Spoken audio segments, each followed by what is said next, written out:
everyone! Dito na naman tayo sa ating vlog. Actually, kagigising ko lang talaga ngayon. 5:30 pa lang ng umaga ngayon. At dahil pasukan, alam nyo na, bilang isang nanay, maaga ka talaga gigising para mag-prepare ng agahan. Kasabay pa niyan, sisigaw ka pa para gisingin sila. Ganun naman talaga ang buhay kapag nanay ka na, sa iyo lahat ang gawain sa bahay. Yung tipong pagkatapos mo silang ihatid sa paaralan nila, sandamakmak na hugasin talaga ang bubungad sa iyo pag uwi. At habang naghuhugas ka, alam mo yung iisipin mo yung kung anong susunod mong gawin. Ayun nga, kanina nakita ko paubos na pala yung bigas namin, kaya nagbuwad yung kugumay. Sa Tagalog pa, nagbilad ako ng palay ngayon kasi medyo mainit naman. Pero alam nyo mga ka-farmers, wala naman talaga kaming palayan. Pero may palay kami, mga 35 sacks yata yun. Kung ang tanong nyo kung bakit ako nagkapalay, ang sagot ko naman ay bumili ako. Paano naman kasi sa sobrang mahal ng bigas ngayon, ayokong bumili ng bigas doon sa market. Kaya ang ginawa ko, kung may pera ako na 2,000 pesos o kahit magkano lang, ibibili ko siya ng palay. Lalo na kung panahon ng harvesting ng palay, makakatipid ka talaga kung palay na lang ang bibilhin mo. Tama talaga ang sinasabi nila na kapag magulang ka na, kusa talagang lalabas yung pagiging madiskarte mo. Katulad nito sa pagbababuyan, dinidiskartehan ko lang talaga ang pag-aalaga ng mga livestock para may kita naman ako kahit nasa bahay lang ako. Kahit nga sira-sira na tong kulungang baboy ko, ayan, pinagpatuloy ko pa rin. Pero alam nyo mga ka-farmers, medyo nakonsensya talaga yata tong partner ko. Nag-offer kasi siya kanina na i-repair daw namin yung bubong ng kulungang baboy ko. Kaya sobrang laki ng ngiti ko ngayon. Grabe kasi siya kung sumuporta sa akin, lalo na kung patungkol sa ganitong gawain. Kahit nga sobrang pagod na pagod siya sa trabaho niya dahil puro naman makina yung hinahawakan niya. Yung bagang sinasabi ng iba na may pera sa maduming kamay. Ang laking ang pasalamat ko nito sa aking partner. Kahit na pangalawang tatay lang siya sa aking mga anak, tinutulungan niya talaga ako para buhayin sila. At by the way mga ka-farmers, itong mga alagang baboy ko pala ay 1 buwan na. At sa laki nila ngayon, pwede na yata ito silang litsunin. Kaya kailangan na siguro natin silang ialok sa ating mga kaibigang buyer para may panggastos na rin ba sa pag-aaral ng mga bata. Dahil hindi talaga biro ang araw-araw na gastusin. Lalo na kung may 4 na anak ka at nag-aaral lahat. Masasabi ko talagang hindi talaga biro ang buhay. At sa wakas mga ka-farmers, patapos na rin ang aking partner sa pagpanday niya. Pero alam nyo mga ka-farmers, medyo mababasa pa rin ng konti ang mga alagang baboy ko nito. Dahil ang nilagay naming yero ay hindi naman bago. Pero okay lang yan mga ka-farmers. Ang importante, hindi na sila masyadong mabasa o mainitan. Pero bago tayo magtapos mga ka-farmers, huwag nyo sanang kalimutang pindutin ang red button para sa susunod kong video ay ma-update kayo. Thank you mga ka-farmers!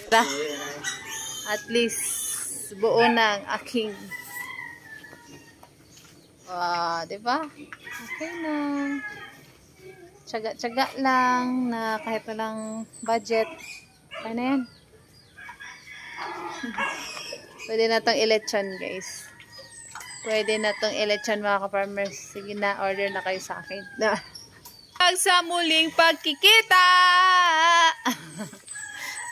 Bye-bye mga ka-farmers. That's all for today's video.